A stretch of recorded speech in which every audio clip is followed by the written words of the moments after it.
Hello. I'm visiting an old neighborhood I used to live in when I was a kid. From 1978 to 1988. The street you see going across, right there, is Lindell Ave. It's a major artery towards Fitchburg. Here's the start, Lilly Drive. It's probably showing up in the picture. I can't see it in the viewfinder because it's dark.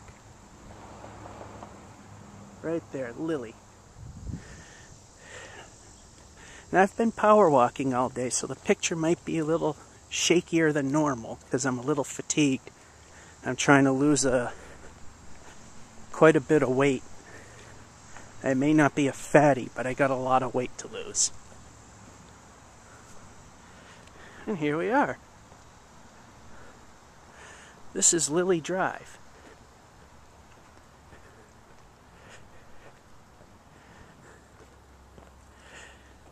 This was the first road of this new development that started in the mid-70s.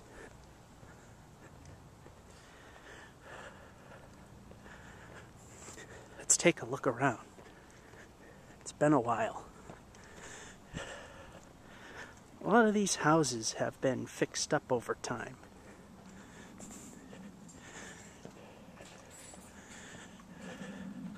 A lot of them, they just sided up.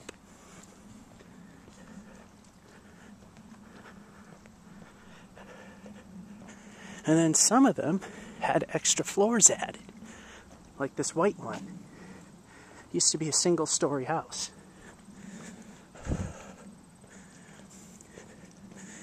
And when I lived here, that wasn't here.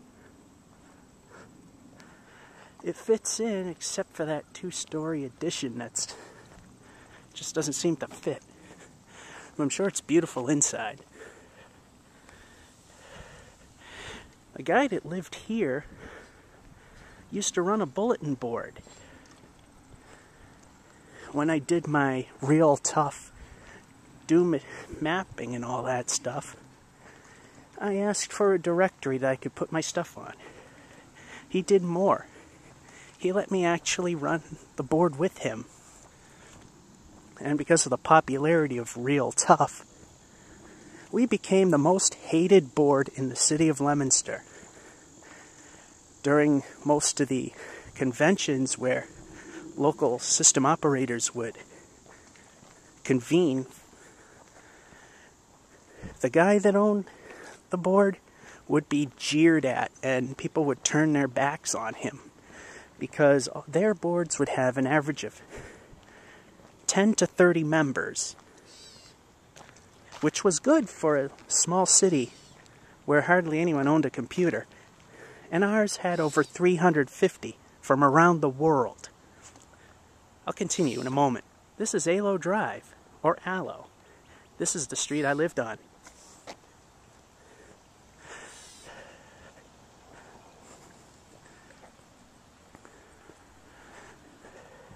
Anyway, Real Tough brought in over 300 members. Everyone got upset.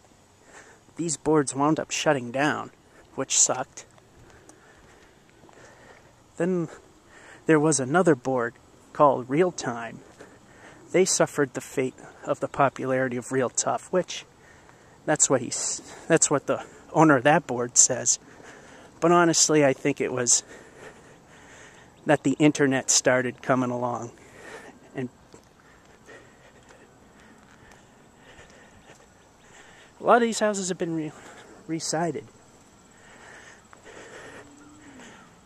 That board that I ultimately helped run fell when I started doing quake maps.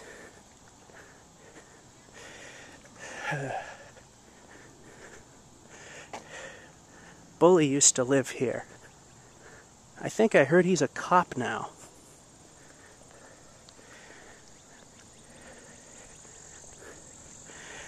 From what I understand, if I heard right, he's a top-notch guy now. From someone I wouldn't want to see to someone I don't mind.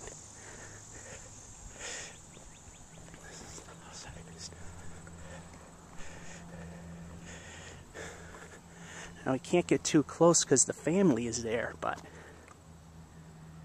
that was the house I lived in from 78 to 88. It was a white, definitely late 70s, early 80s, cheap plywood siding, which mimicked boards, vertical boards. Looked like crap.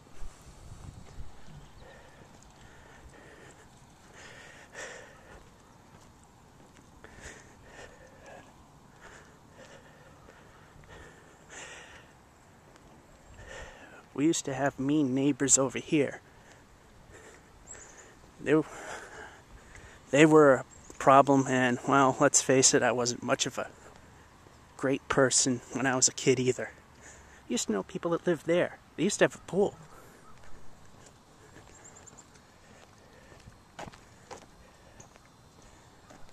That rock wasn't there. It was all the way up where that swing set was.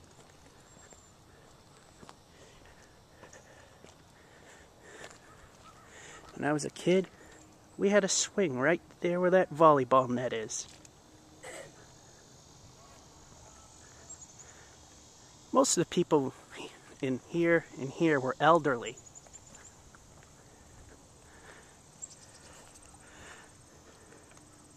What you can't see here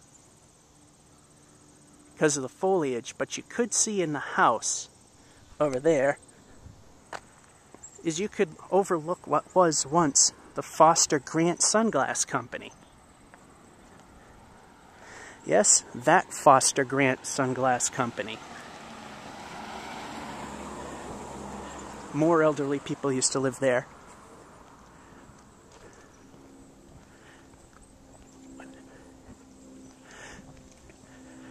Anyone back in the day, 50s, 60s, and 70s, and even the 80s, anyone in Hollywood who was anybody wore Foster Grants. There used to be a famous commercial with the tagline, "Who's behind those Foster Grants?" The last time that phrase was uttered in pop culture, to my knowledge, was in the late 80s sitcom Punky Brewster. Yes, I used to watch lame 80s sitcoms. And there used to be elderly people living there. We moved out of this area in 1988 when my parents made significant money where we could leave this area. We could get a much bigger house. We moved pretty much to the opposite end of the city. This is the north end. We lived pretty much on the southern end from 88 till I left in 2000. My parents left around 2006. And everyone else migrated to western Massachusetts.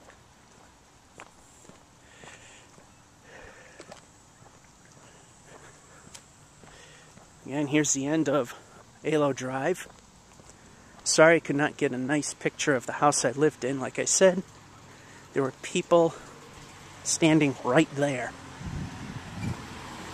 And I didn't want to make them feel uncomfortable.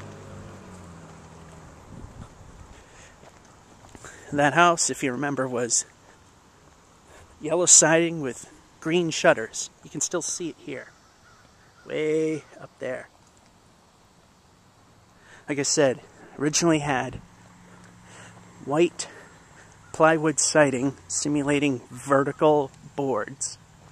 And it had a dark brown trim, no shutters, and a dark brown garage door to go with it,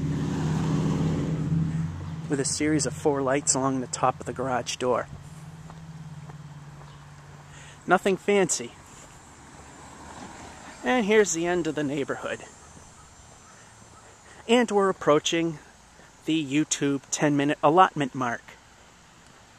So, this was the neighborhood, and this street running horizontally now is St. Jean Ave, which, quarter mile up that way, was Leominster Hospital. Have a good one.